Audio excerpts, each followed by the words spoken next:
Good evening, children. Welcome to 6th standard online science class. Today, we are going to discuss the remaining types of machines and the remaining part of the lesson. The next machine we are going to discuss is wheel and axle. This is very familiar for you, right? Many of our everyday action involve turning a tap, a doorknob, a screwdriver or steering wheel of a car. In each case, the actual object which needs to be turned is usually a thin rod, such as the spindle of the top or shaft of the screwdriver. Since it is not easy to rotate a thin rod, a common practice is to fix a wider handle or knob or wheel to the rod so that it can be turned with a small effort.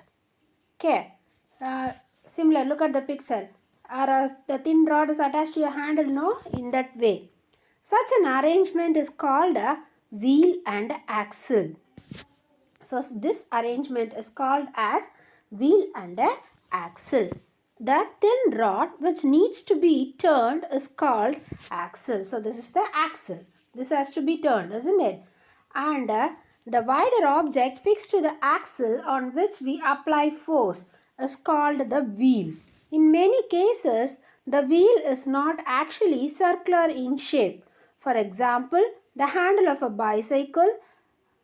Okay, the handle of a bicycle. A little thought will convince you that the spanner used to tighten or loosen nuts and bolts acts like a wheel, though it looks like a lever, right? Isn't it? The spanner actually looks like a lever, but it is an arrangement of wheel and axle. Okay, children, do you understood this concept? So, the thinner rod has to be rotated. The thinner rod has to be rotated, and we can't rotate the rotation is not easier, so we are attaching a wider object. That wider object, by turning the wider object, the thinner object will be rotated. So this arrangement, such arrangement is called as wheel and axle. So a small force applied on the wheel can produce a much larger force on the axle.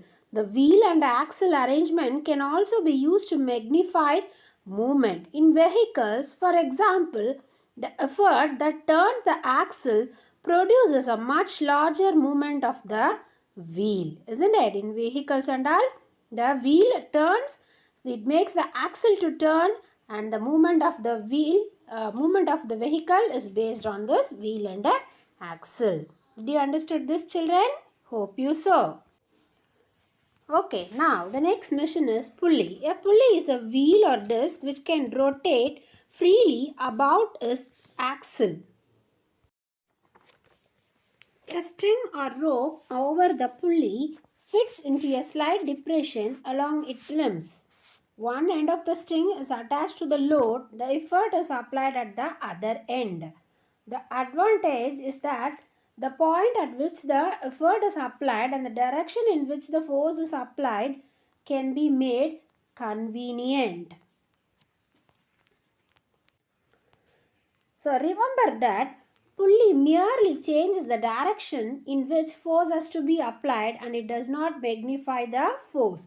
So here the magnification of force is not done. It does not improve the amount of force, but it changes the direction of force so that the work can be done easily. The most common example is the use of pulley on the top of a well. So even this pulley can also be seen in car engines, bicycles, chain passing over. No, that is also a system of pulley, and also strings used to draw the curtains. Cranes also using these pulleys to lift the heavy objects. Is it clear, children? So do you understood what is a pulley? So the effort is at the one end and load is at another end.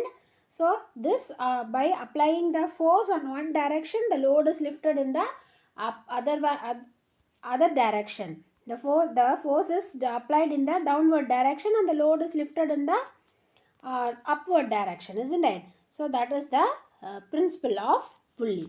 Okay, children, do you understand?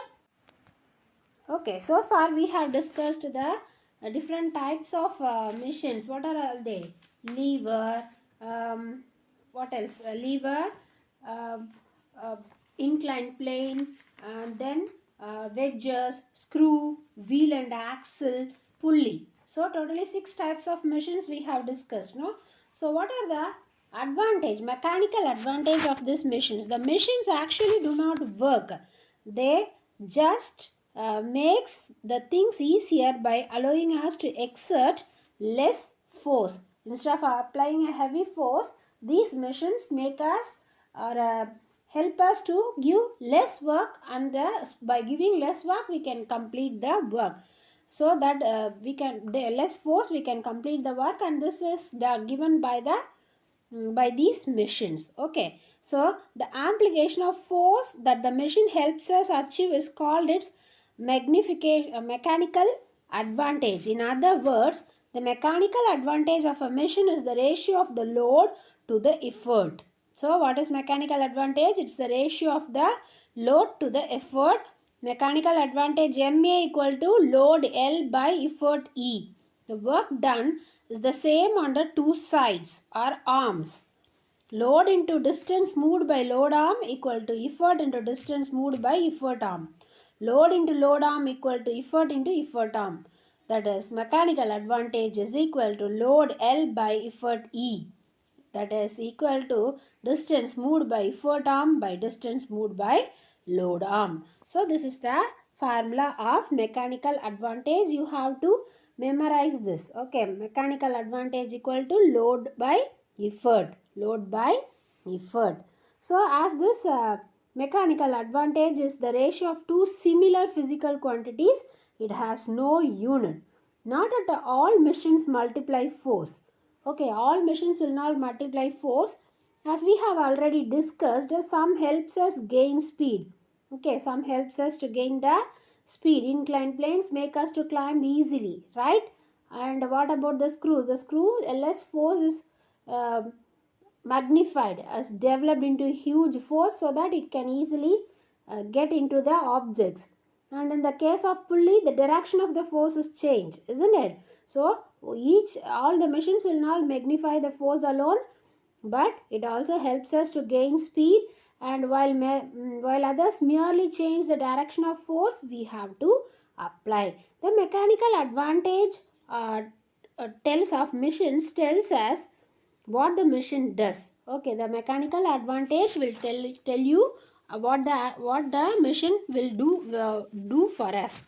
If the mechanical advantage is greater than 1, the effort is less than the load. Mechanical advantage is greater means effort is less than load. The machine works as a force multiplier. So if the mechanical advantage is greater than 1, then the force we are applying, the machine multiplies the force. Okay, the magnification of force is done by the machine. And if the mechanical advantage is less than 1, the machine helps us speed. So to gain speed, when we will gain the speed, we will gain the speed when the mechanical advantage is less than 1. Okay, children. If mechanical advantage is equal to 1, that is, the effort is equal to the load, the machine is used to change the direction of the effort. The machine is used to change the direction of the effort. Do you understood? So when it will use to change the direction of the effort, if mechanical advantage is equal to 1, if it is greater than 1, the force will be multiplied, and if it is less than 1, the machine will helps us to gain the speed. Do you understood this lesson, children? That's the end of this lesson. Hope you have understood and thoroughly understood the lesson. So I want everyone to complete your physics classwork up to lesson 5, children, without any fault. So completed. Once again, I send you the book exercise, question answers, both short answers and detailed answers. So try to complete and keep it ready for correction while you are coming to the school. Okay, children? Thank you. Meet you in the next class.